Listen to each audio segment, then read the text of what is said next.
Well, good evening. I hope you're all staying warm and dry.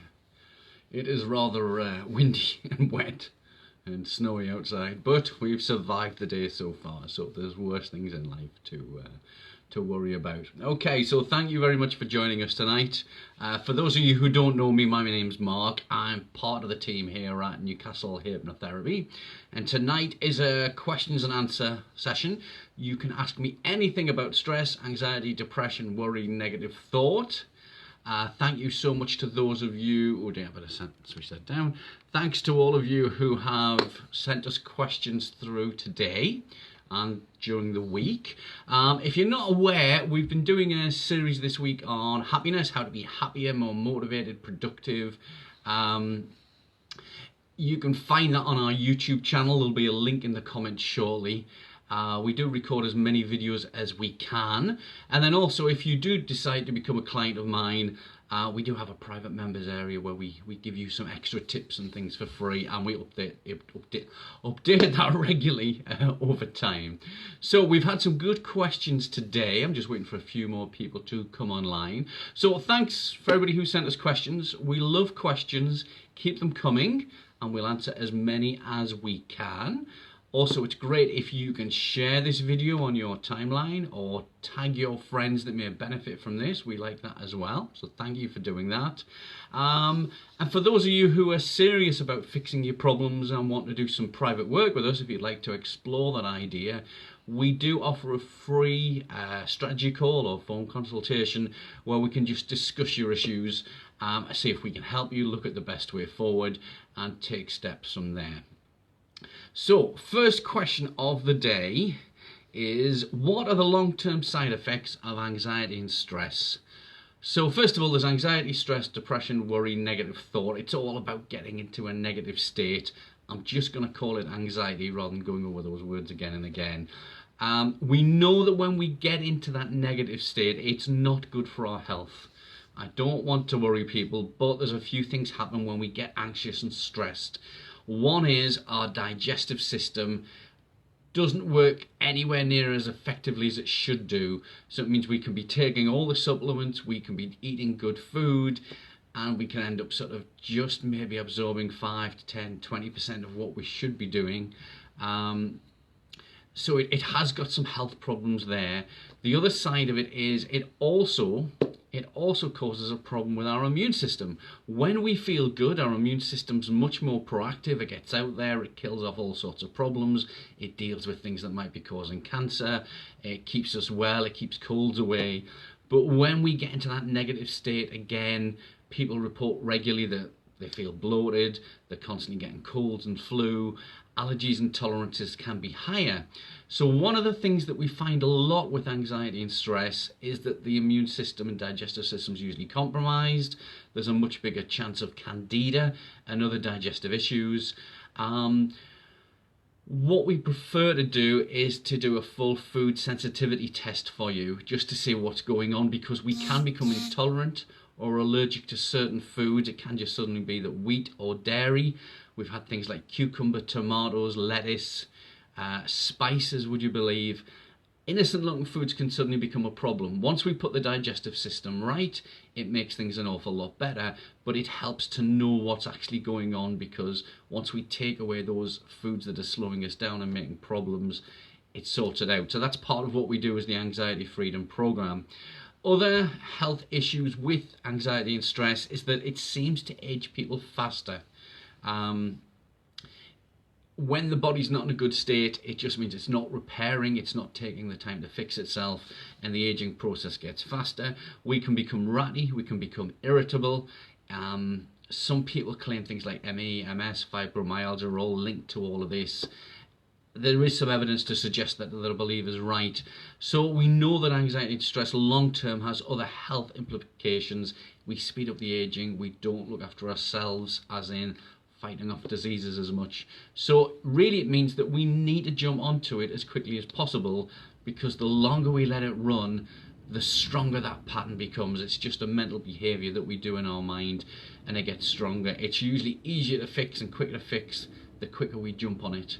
but if we let it run over and over, it causes quite a few problems there. So really, we need to get rid of it. It's not a healthy state. You do have a choice of whether you have it or you don't have it, because we can do lots of things to put it right.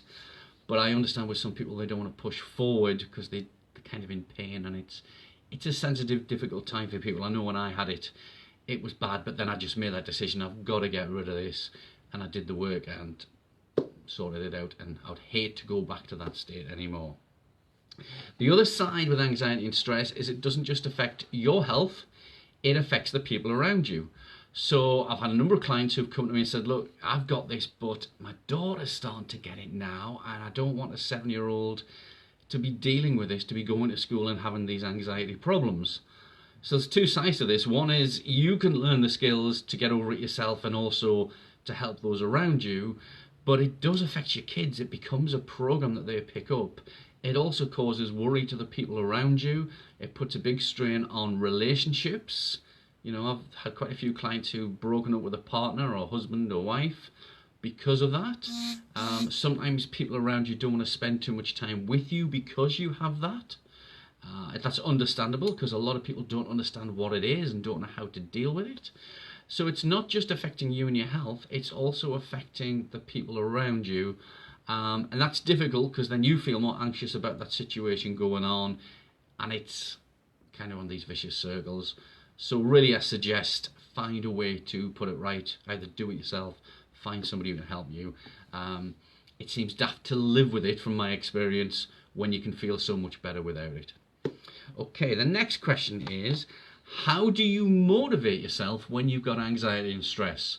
So it's a bit like, you know, when you're full of cold and you feel awful, and you know you should go and make that nice winter soup, but you just don't feel like doing it. So you sit on the couch and you eat all the bourbon biscuits or whatever it is, the crisps, the junk food, and that slows down the whole process of getting better. So the question is, how do we motivate ourselves to get up and do this? And this is a difficult one. And the big thing I'd say, first of all, is try and put a coping strategy together to do it if you're doing it on your own. So if you're supposed to be going out and meeting some friends and it's coming up to 7 o'clock and you really don't want to get ready, you've got a chance of withdrawing, becoming a hermit and staying inside. So one of the things I suggest is get your friends to come and pick you up. Make sure you say to them, look, please help me and push me to get out there, because once you do it, you start to feel motivated. I mentioned this in the happiness video this morning, in that we have to do something to feel motivated. You know, we want money, but we have to work to get the money to buy things. We can't have the things before we've got the money, and we can't have the money before we work. So the idea is you've got to push yourself. You've got out of that comfort zone. You've got to push yourself forward, and then you'll feel better. And then as a side effect, because you feel better, you do more of it, and you feel even better and better and better. So it's a bit like going down the gym. You don't want to do it in the morning. It's cold, it's wet, it's snowing outside. But once you get there, you feel wonderful. You feel so much warmer for the rest of the day. And you then think you need to get on. You can also use other things. Melanie's right there. You can use music. Music is a great way for getting yourself motivated. Find those things that get you fired up in the morning. For me, it's listening to some motivational speakers, bit of heavy metal rock music. Something that maybe starts off slow and gets going. Mel, I know, is into Zumba music, dance music, anything really that changes that mood. So using friends as a motivator is a great way of doing it.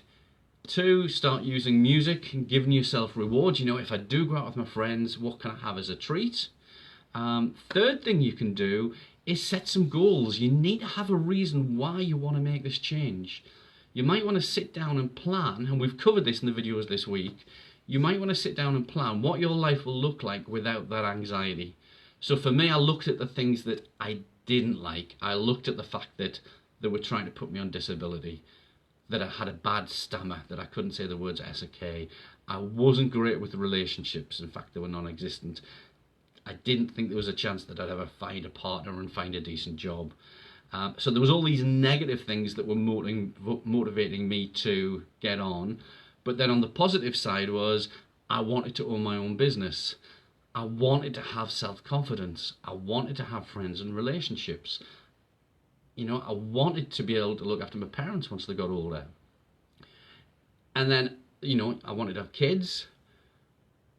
X, Y, Z, I set these goals and I wrote them down, and then I visualized what it would be like.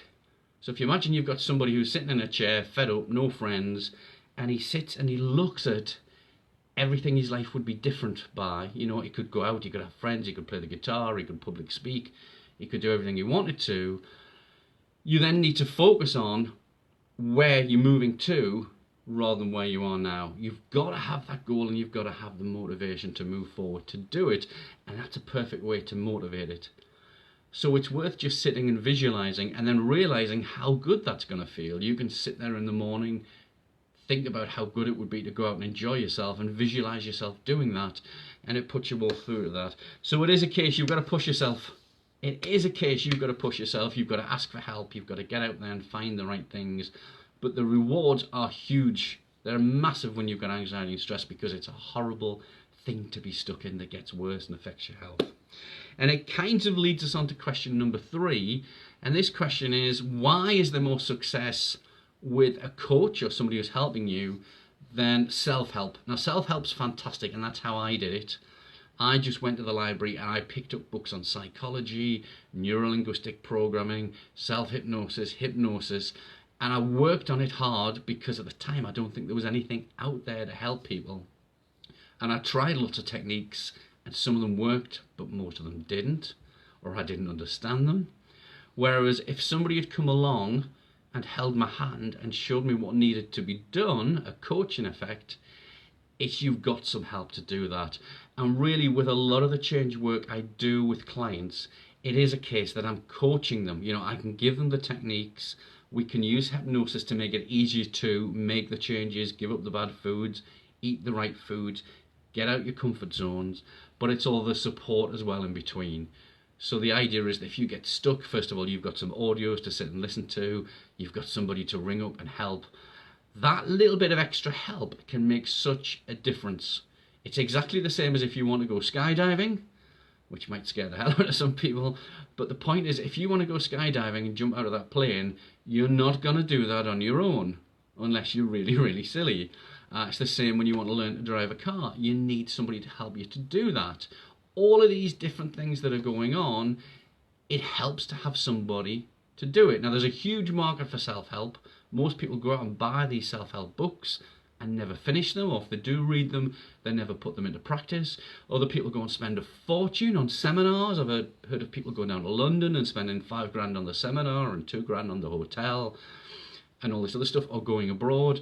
But if you don't use that information, if you don't put it into practice, it won't work for you. And if you've got somebody who's going to get on the phone and check up on you and have dates for next appointments, you've got a bit more of a motivation to actually get on and do that.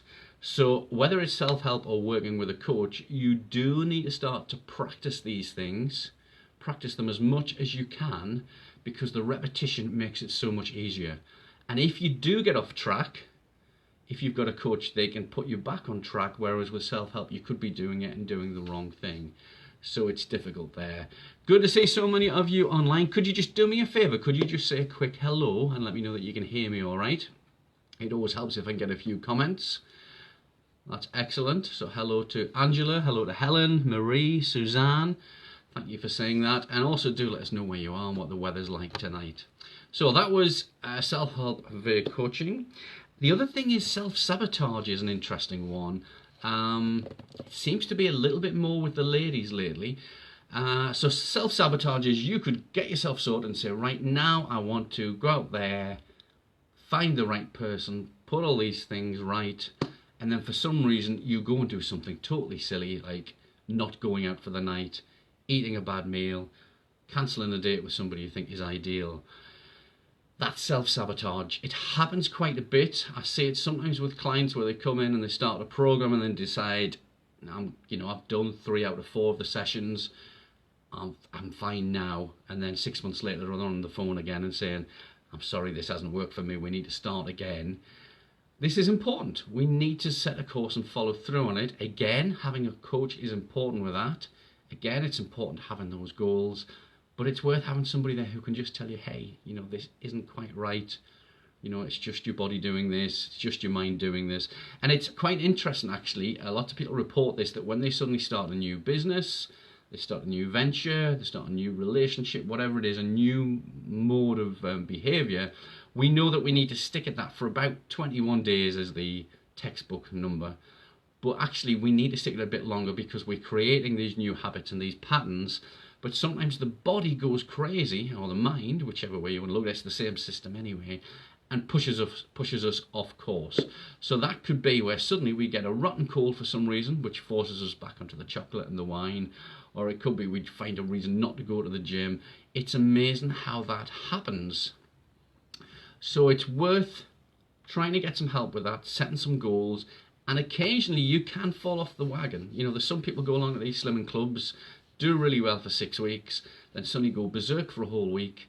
That's not the chance to give up. That is, you learned there's something there, that something's coming in your mind, find a way to get around it and get back onto it. But some people say, no, I've had 3 curries this week, that's it, or I've had too much to drink. You've got to get back onto it and learn from those mistakes. And one of the ways to look at all of this is that everything is a learning curve. Tony Robbins says there's no such thing as failure, only feedback. So you could say to yourself, that was really good, I did my diet for 10 days and then for some reason I went ballistic on the Saturday. How can we look at that and learn to not do that the following Saturday? What can we put in place? It might be we clear the house out of whatever it is we're doing. It might be we get a partner to say, hey, come on, we're going to do this. We're not going to go back to that old behavior. Or it could be that you're bringing a coach to get on top of all of this. So sabotage, self-sabotage is a big thing. Most people I know of seem to suffer from it when they're making big changes. But you just need to make sure that you understand it's quite normal and it happens all the time. So, do we have any other questions? I see there's lots of messages coming in. Let's just see if I can find any comments. 2 seconds. This is great, this technology, but it's just then showing all up.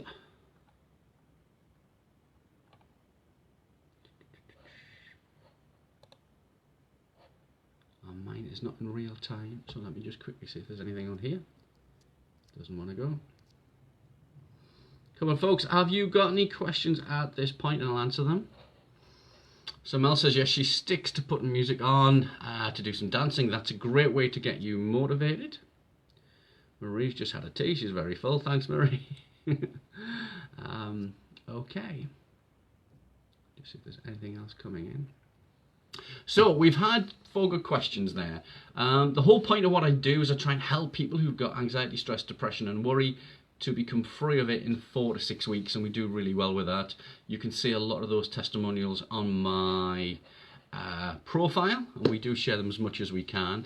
The whole point, guys, is that you want to be able to control those mental states. We go through our days and we might feel fine in the morning brushing our teeth, and then somebody comes along and knocks us off track and it puts us into a foul mood. And the skills that I teach, if you watch these videos on YouTube or if you come along and work with me privately, they teach you just to get into that better stage. You get up in the morning, you brush your teeth, you spill the toothpaste down your top. You've got 2 choices. One is you get annoyed about it and sling things about and scream and shout. Or you breathe, you bring up those colours, you go through whatever exercises that work for you, and you feel much better. And that's the whole point. So the idea is you've got a day you're going to have to go through, and it's almost emotional intelligence is the word that's coming through in America at the moment. I love it how they keep renaming things. But now it's, if you do things the right way, emotional intelligence helps you to stay calm, collective, and on the right tracks. So I think that's it for the questions tonight. I shall do another questions and answers on Thursday. So if you've got any more questions, either send them through to me via the comments, send me a private message if you want to do it privately. I won't mention your name unless you want me to. And we'll answer those the best that we can. I'll put a link to the YouTube channel very shortly. There are loads of videos there. I think we're getting up to about 60 or 70 with lots of tips, and thanks for the feedback that you're enjoying those. If there's anything particular you'd like me to cover or do a live on or a little video, do let me know. Again, if you've got any friends that would benefit, thank you for tagging them and sharing this video. And then finally, if you're a professional and you'd like some help with your anxiety or stress, just get in touch with me. We'll arrange a free phone consultation and see how we can do with that. So I hope you all have a good evening. Keep smiling, be happy, and we'll see you all very soon.